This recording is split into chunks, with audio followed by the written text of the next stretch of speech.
these subluxations, I look at it as that's the root cause of an issue. And, you know, chiropractic is just a way to address it. And the side effect is like we see improvements with these symptoms, but we're not, I'm looking more, I want to see how much better we can get the body functioning so then it could do it and heal in the way that it needs to.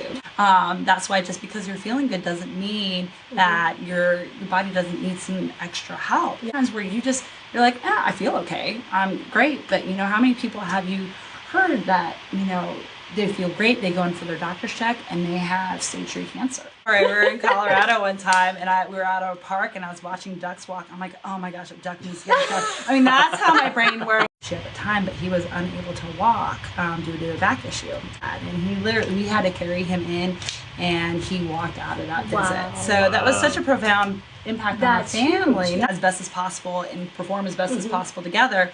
But then every horse person has probably a dog, and a cat, or a chicken, or a snake, or a iguana, like lots of random animals. Once people will say, oh, my dog's just gotten older and he just doesn't want to jump in and out of the car anymore, or go up the stairs, or he's a little bit unsure of wooden floors. Those are a couple other signs that might not just be age related, but might be something going on with the dysfunction of the nervous system, which, you know, with chiropractic, we address it through the spinal column because the spine protects that nervous system. So the communication between the brain and the body.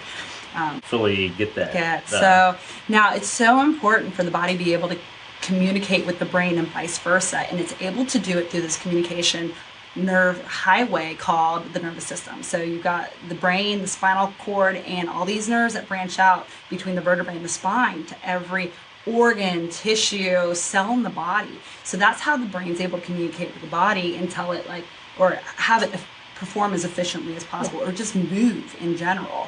So now as chiropractors, we go in and find areas in this information highway that might be affected, like there might be decreased range of motion in one joint, but that restricted motion can affect other areas in that spine and also then affect the communication between where that nerve is traveling through to the brain and back.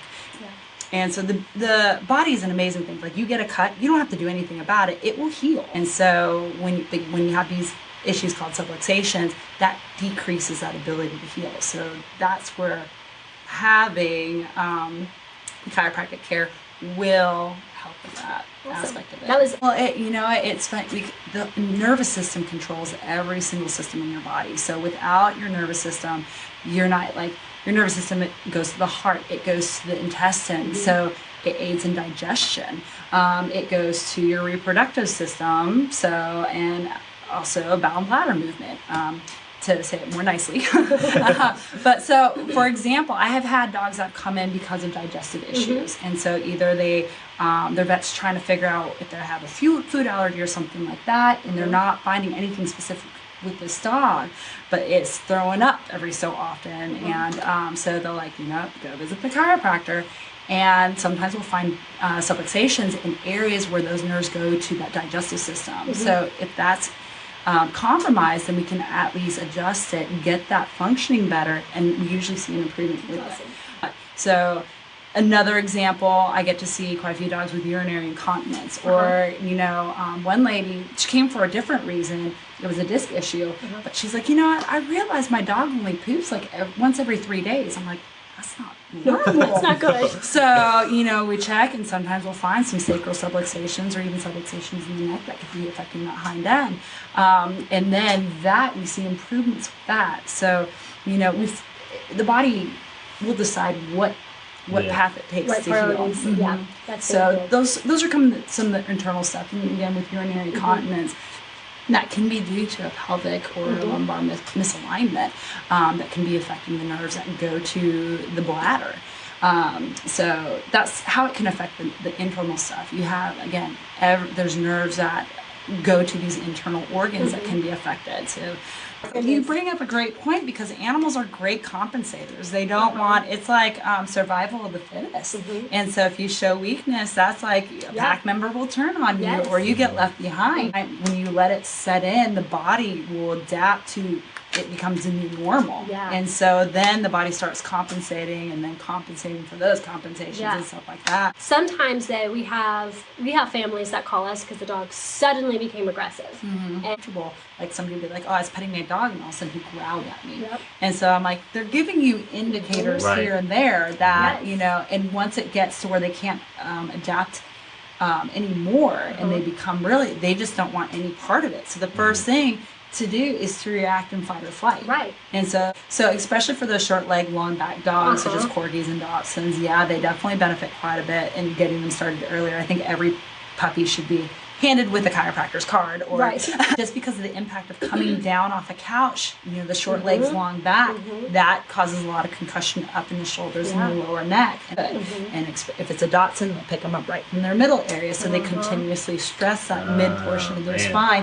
versus picking them up to where they don't have that bend in the spine. You know, you have more active dogs such as border collies. They tend to, what I see is that, you know, with their they kind of tend to have a little bit more of a hypermobile frame, and so those ones you definitely, because they're just so active and they do a lot. Well, and they tend to be stressed. They're control freaks too. So adding that stress, that tight body to those already active joints. And you have to, you know, talking about stresses, a couple different stresses. You've got your physical stresses, so dogs that pull on their collar, they create their own stress. So it's not just like in people handling.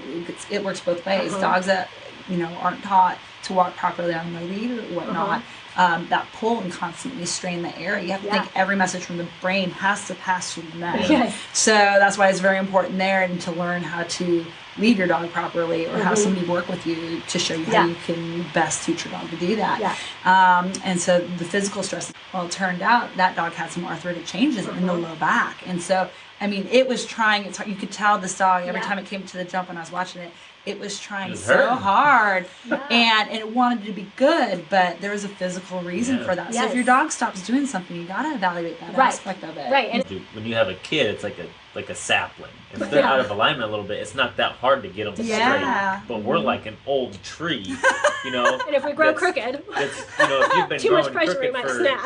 20 or 30 years, like, it takes a lot more time to try and get that never be lined up. Perfectly that is straight. a great analogy.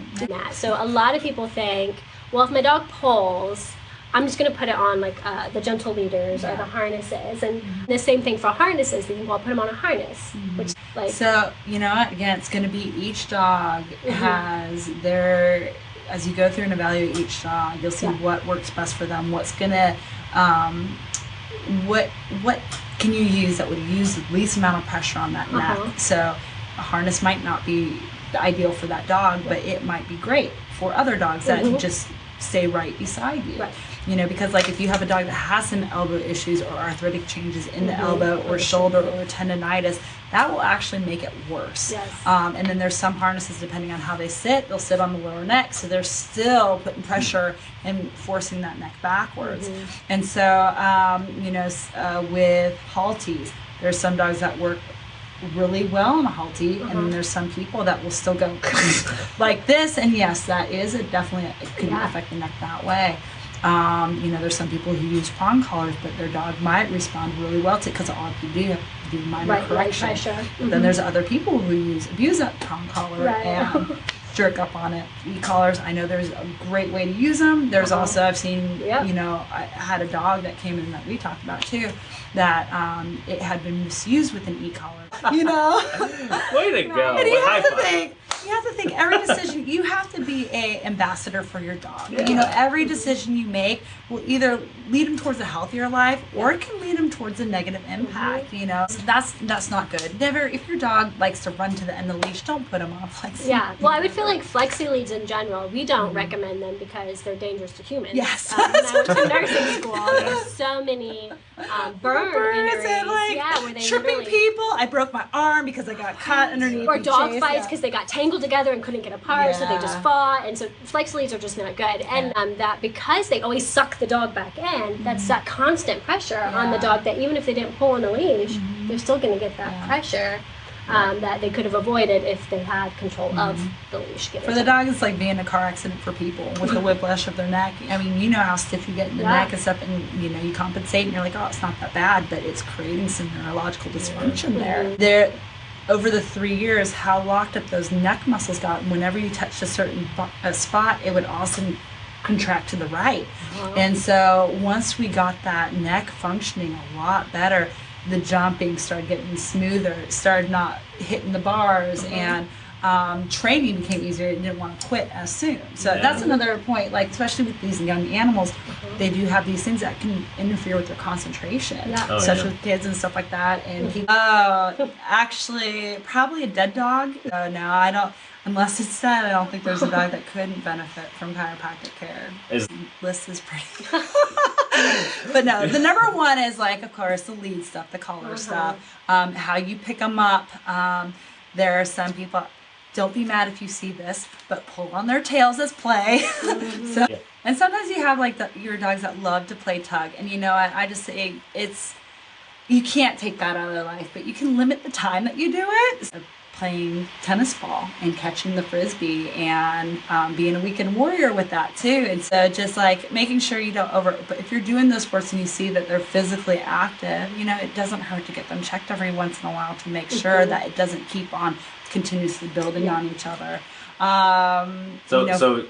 You said like with frisbee and tennis balls, was it really just the constant running, or it'd be hours on hours. So hours at one You'd time. have to be like everything in moderation. Yeah, so it would be at a family event, and so you'd have 5 kids throwing him a ball, and he wouldn't stop. Like, what's some other things for the little dogs? And you have a huge tall bed, letting them jump up and down on it, because not feeding your dogs from the ground, having elevated bowls over time, that doesn't allow them to use pushing them around in a stroller all the time. You know, as a young starting as a young puppy. Your 5-pound dog can walk. Yes, it can. So what all animals do you or do you not?